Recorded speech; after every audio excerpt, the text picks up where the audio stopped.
virus ini. Anda pun virus dalam forum ini. Ini virus ini dia. Anda virus juga. Enggak selesai urusannya. Anda yang memperpanjang masalah ini. Makanya pengadilan itu harus cepat. Saya minta Pak Polisi dipercepat, jangan dilambat-lambatin. Saya minta polisi Rakyat dipercepat baris Indonesia krim. menunggu. Ya, kembalikan nama baik Pak Jokowi. Ini pencemaran nama baik. Ya, catat itu. Saya juga catat Anda juga. Virus, udah itu aja. Anda virus lebih parah. Ya, Anda punya adat nggak di ketimuran? Adab saya seperti ini. Nah ini Dan itu subjektivitas saya mengambil adab seperti apa. Nggak jelas. Anda tidak perlu mengajari saya beradab. Relawan pun juga tersinggung. Orang yang kita hormatin kok, presiden ini. Sudah bukan presiden lagi sekarang. Iya, bagaimanapun juga menghormatin dong. Warga negara biasa aja. Benar. Tapi Anda tidak boleh memperlakukan seperti itu. Biasa saja. Ini nanyanya ada sesuatu, penghinaan yang nongol, pencemaran nama baik. Itu yang jadi masalah. Ya, Ya, teman-teman, selamat datang kembali di channel kita. Tadi barusan kita menyaksikan bersama sebuah cuplikan video yang sangat menarik di mana kasus tudingan daripada ijazah Jokowi yang sudah mulai ada titik terangnya, dan sampai saat ini pun masih diperdebatkan yang namanya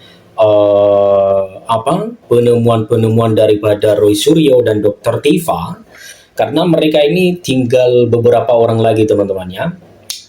Selain daripada kuasa hukum mereka yang membela mereka, dan kita bisa lihat salah satu ahli forensik atau ahli penelitik yaitu Rismond Hasiholan Sianipar, teman-teman, yang sudah keluar daripada falu mereka itu untuk berbalik arah dan mengakui bahwa Jokowi ini memang benar-benar sudah menjalani daripada pendidikan, dan juga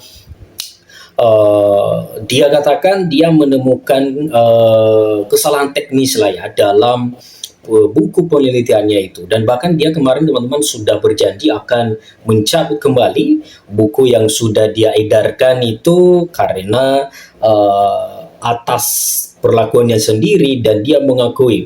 Dan kita bisa melihat, teman-teman, luar biasa sekali seorang Rismond menunjukkan bahwa kalimat-kalimat yang sering kita dengar kemarin, teman-teman, berani berbuat, berani bertanggung jawab. Nah, kita bisa melihat juga, teman-teman, sifat daripada Rismond yang orangnya ganas dan semangatnya berapi-api dari awal, tetapi pada akhirnya ya sering saya katakan kemarin, teman-teman, di video sebelumnya, ya kebenaran itu akan terungkap dengan sendirinya.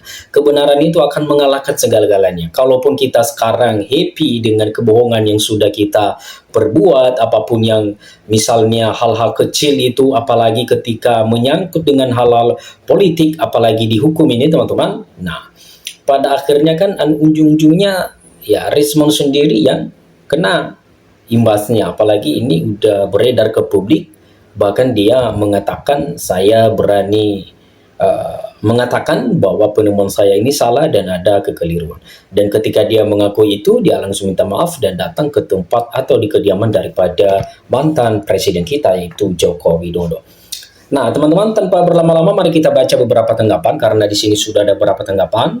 Di sini dikatakan, kata pihak Jokowi soal Rismond Sianipar berbalik arah kasus ijazah, kami tidak butuh anulir. Nah, teman-teman, di sini dia sering kena daripada sindiran. Kenapa? Karena hal-hal yang dia lakukan dulu, bahkan dia pernah mengatakan kemarin, teman-teman, ya betapa malunya saya, lebih baik saya mati daripada saya mencabut daripada omongan saya, begitu, teman-teman. Nah, ujungnya sendiri kan dia yang kena. Kuasa hukum Jokowi, YB Irfan, mengatakan pihaknya tidak memerlukan keterangan Rismond dalam persidangan untuk dianulir.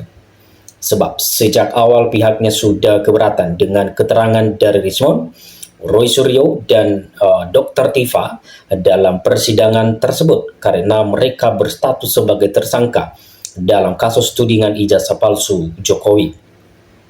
Masalah Rismond sebagai ahli dalam memberikan keterangan di persidangan yang selalu menyatakan bahwa ijazah Pak Jokowi itu palsu, kami tidak akan menanggapi karena kami tidak membutuhkan adanya suatu sikap saudara Rismond untuk menganulir di dalam persidangan, kata Irfan di PN Solo pada hari Selasa di tanggal 17 Maret tahun 2026 ini. Nah, teman-teman, luar biasa sekali pengakuan daripada Rismond Sianipar, yang dimana pengakuan ini yang sempat dia katakan ada kekeliruannya, teman-teman, dan kita bisa melihat dan sudah menyaksikan sendiri tadi sindiran-sindiran yang dilontarkan kepada Rismond setelah keluar dari Palu. Roy Suryo dan Dr. Tifa, bahkan ada yang mengatakan kamu akan kena sendiri nanti imbasnya, belum tentu kamu itu dimaafkan, begitu teman-teman. Polisi kembali periksa pelapor Roy Suryo CS kasus ijazah Jokowi. Di Jakarta, Polda Metro Jaya kembali memeriksa Peradi Bersatu selaku pelapor tersangka Roy Suryo CS dalam kasus tudingan ijazah palsu Presiden ke-7 Joko Widodo atau Jokowi. Pemeriksaan ini untuk melengkapi berkas perkara tersangka yang dikembalikan Jaksa Penuntut Umum atau JPU.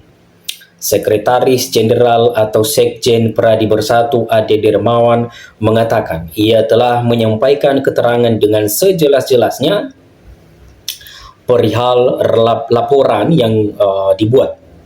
Menuntutnya dengan keterangan itu, berkas perkara tersangka Roy Suryo, Rismond Hasiholan Sianipar, dan Tifaujia Tisuma segera dikembalikan ke JPU.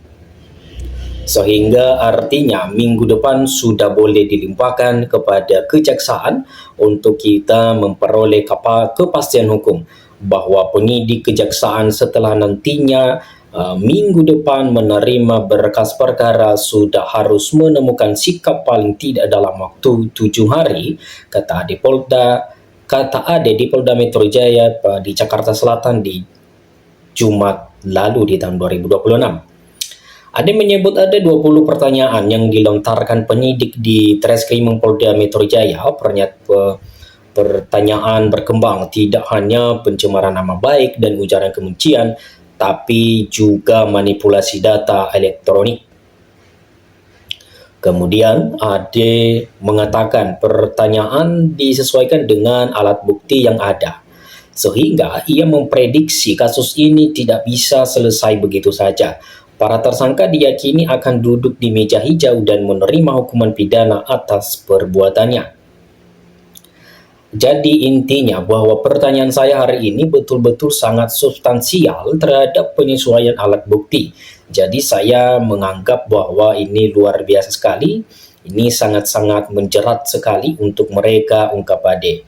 Lebih lanjut, Ade mengaku mengirimkan surat di Reskrim Polda Metro Jaya Kombes Imam Imanuddin untuk diteruskan ke JPU agar segera menahan Roy Suryo CS saat memastikan tidak akan ada upaya mencabut laporan sebagaimana dilakukan terhadap tersangka Egy Sujana dan Damai Hari Lubis.